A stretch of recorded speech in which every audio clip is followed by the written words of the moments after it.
Hi everyone, I hope you're having a wonderful spring. It's spring here in the US. I know in Australia it may be getting close to winter or fall. um, but anyway, I wanted to share my latest flip through of my almost finished JIYA journal. If you don't know what that means, it stands for Journal into Your Art. And that's the name of the class that I did where we make and work in these journals. I highly recommend it. It's kind of all about creating a self-care practice with journaling for yourself, and that's offered over at the Willow Wanders platform. So you can go to willowwanders.com and you can find the class there. It's amazing and super fun. It's something that I've been doing for the last few years. It's part of my practice. And I really enjoy it. So I have, I've made several of these over the years. So I just love them so much. Anyway, I've been throwing flip throughs up here. So I thought I would do a flip through. The one thing I like to do is once I get about 3/4 of the way through and I know, I'm almost done, I go and make another one. So I have one at the ready, so there's no lag. That way I can keep to my practice and not have this built up overwhelming fear of, okay, now I've got to make this journal so I can keep writing. There's just no lag. There's one ready to go. As soon as I finish this one, I can start working in my new one. So the new one is kind of more summery themed, so I wanted to use my favorite color of all time, which is like a turquoise kind of sea foam. So I put that on the cover and I love it so much. I use some Wow fabric tape. So there's some really strong fabric tape over there that I like to play with in my journal, so it's just super fun. Anyway, so this is the new one and I'll start using that soon. It usually takes me about 3 months to go through a whole journal. And so they tend to be kind of seasonally themed in a way. Not necessarily by the colors, like this was my winter one this year and I decided to totally go metallic and, like January, and also winter's so dreary. So I wanted to add some metallics and things like that to the journals and some sparkle. I got my sparkle on. And then like in fall, I decided to do like purples and oranges, like sunset colors. And the funny thing is, when I pick a color story for these journals, it kind of forces me out of my comfort zone. I can't just use my favorite ones every time. I mean, I could, but that would be boring. I like challenging myself. And so, for example, this season I did purples. I'm not a purple person. I don't usually use it in anything, but I use these wonderful watercolors from Renaissance, and I'm friendly with the vendor who sells them over on Etsy. Her name is April Mathis. She has a little shop over there, an Etsy shop called A Little Creative Me. I have her card right here, actually. A Little Creative Me is her Etsy. And she sells these watercolors. And so I had them on hand and I love the color story so much that we collaborated and we actually came up with a little collection. I think it's 6 colors that I used for this journal and also for that release. I released stencils around that time. So I used all these colors on my stencils. So I just talked to her. I was like, let's put a little collection together, because people will ask me what colors are you using, and so you could get it over there. So that's what I did with that. But the whole point of that is that working out of my comfort zone teaches me a little bit about color theory, and I have to learn like what colors go with this base color. So working with purples and oranges, I had to come up with ideas of colors that went with it. And I'm not a green person necessarily, but I wanted to have a green journal. It's springy and I haven't done it yet. So it really forced me to figure out ways of discovering what color combinations work well with green. So it's kind of like a little lesson for 3 months. You know, you got to get used to it. This is kind of the beginning. I even talked about spring, and I made this fun chick over here. She kind of reminds me of Merida from Brave. And, you know, in some of these pages, I'm discussing the goals and things I want to focus on, because I really do use these as a introspective or reflective kind of journal, and also a place to encourage myself and focus on my goals. So one thing that I do as a designer when I'm making stencils, or if I do stamps, which I just did this year, always in the back of my mind, I'm thinking, how will these work in these journals? Because I do use them all the time. So I'm always trying to think of stencils that are just good in general for all mixed media projects, but who will also work well in these journals. So it's just something that I always have in mind. These are from the Art Foamy collection that I did earlier this year. And again, I wanted to have imagery that would be great as paper dolls, because I do a lot of those, and also imagery that was going to work great in the JIYA journals. So love how they turned out. Super cool. And here I am discovering, like, green looks great with golds. It looks great with yellows and teals. So it's just really kind of fun to play around with the different color combinations, especially like pinks. You know, can't go wrong with pinks. So it's been a real pleasure playing around with all the different things. And again, I mentioned this a lot. You know, I never did scrapbooking or anything like that. So journaling is a way for me to keep time and remember things that were going on. I'm writing them down, but also things like, you know, this is where I released this little stamp line, which was such a fun, wonderful, exciting experience. So I have all these pages that have, you know, the different stamped images. This says, procrastination is self-preservation mechanism out of fear, not laziness. This is one of my favorite quotes, because sometimes I put things off, but I'm not a lazy person at all. I'm known as being super efficient, but yet I put certain things off. And I realized when I heard this quote, it's because of fear. And I thought that was so interesting. Here's some more images. This was a leftover from the Rocks Pageant lesson in Fodder School 1. We did a lot of these doll cutouts. I want to do more of these. They were just so fun. And I like to pick themes. So like I have some birds here. Birds are very springy. I'm just kind of writing. My writing is really boring. There's nothing really exciting. It's usually the same thing every day, which is like, today was stressful. The children were challenging, but I got through it. But it doesn't matter, because that helps me deal with everything and process everything. It doesn't have to be exciting. And also, you know, I also write things to remind myself, like, focus on the good things. Try to be present in your day. What was something good that happened today? So it really is a lot of different things.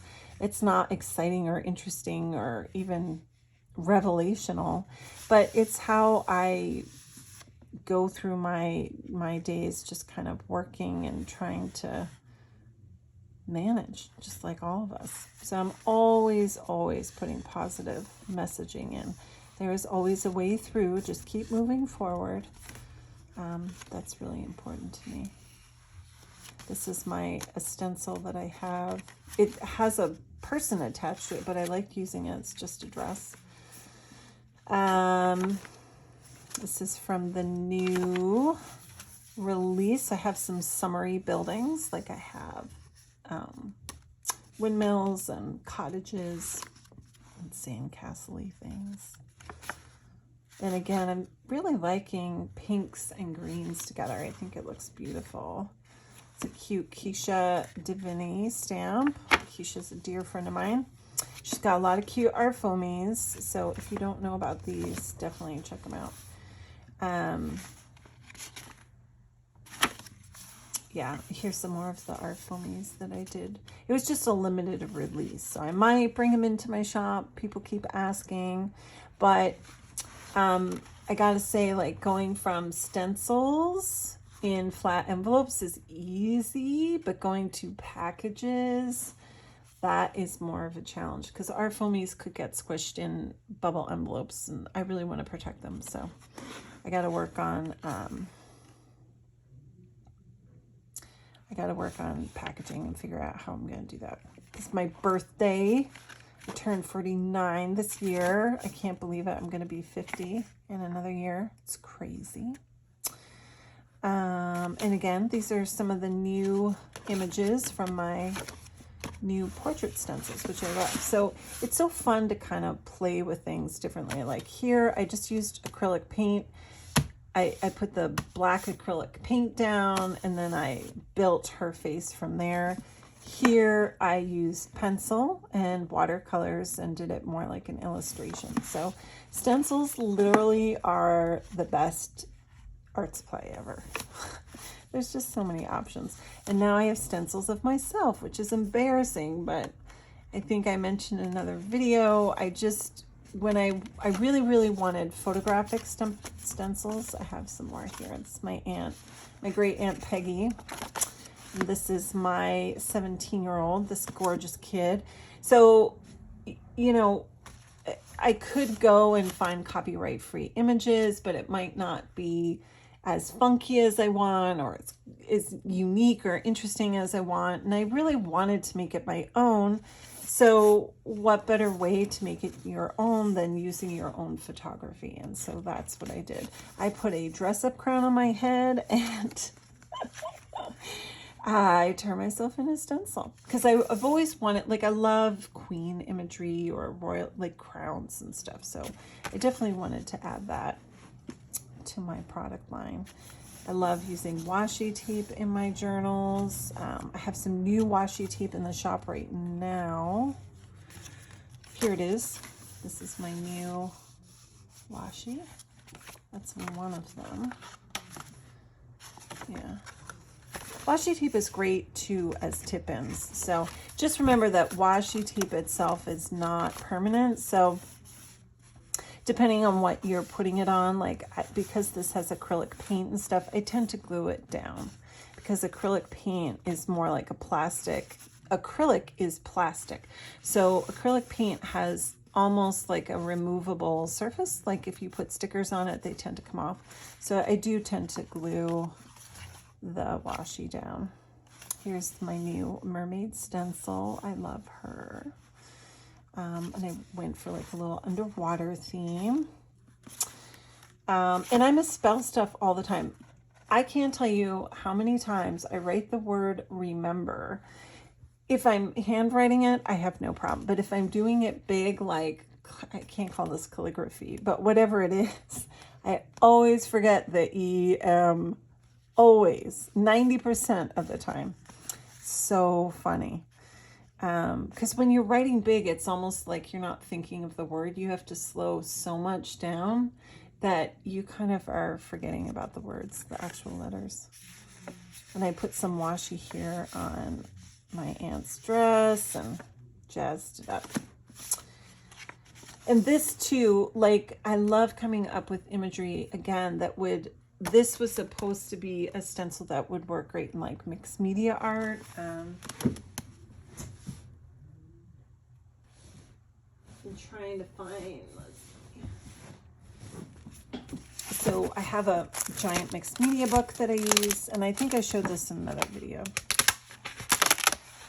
But I really wanted something that would be great for really big mixed media spreads, almost like a graffiti look. So that's why I loved this image, but I also loved it because it's so hard to find profiles. Profiles are like the most challenging thing to find imagery wise, like if you're looking at magazines, or I can't draw profiles or anything like that. So when I turned this photo in, you know, when I saw the profile, I was like, oh my gosh, that's perfect, because she was looking up, and I just think that that was such a great thing in general, just like a unique shape.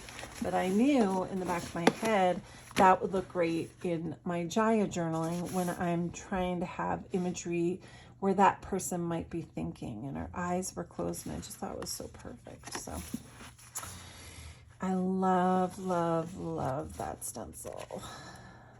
There's some more. We got sea kelp and peacocks and sea kelp and cranes, mermaids. I went full on summery this year.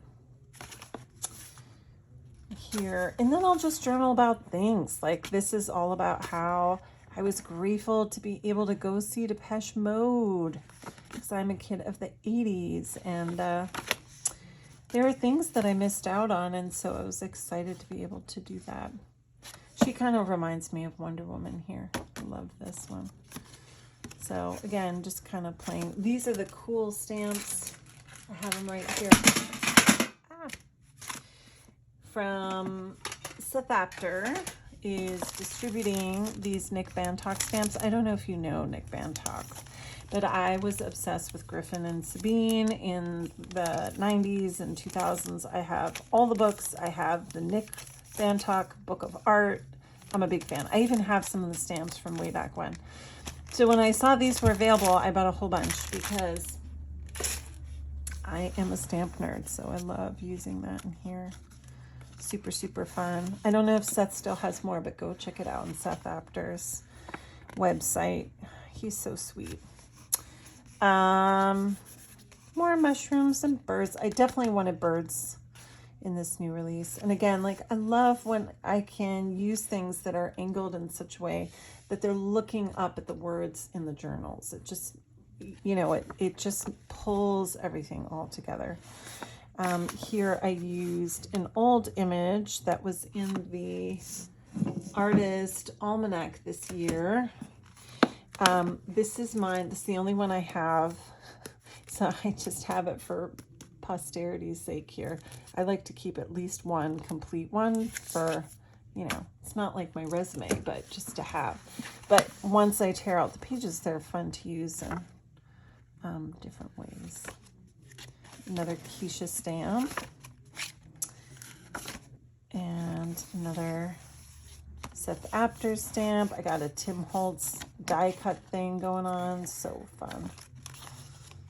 I'm just playing around. And then that's it. And I always say I leave a few empties at the back because I will go back and use them when I'm doing new releases. Like this is from a release I just did. I like having different colors available. So like there's my Aunt Peggy. I did this girl. And I don't mind. Like I'll go back and write on here. It doesn't matter the order because I'm just writing. So it doesn't matter if it's in chronological order or anything like that. But just to have like different colors to show people when I'm putting these things out into the world.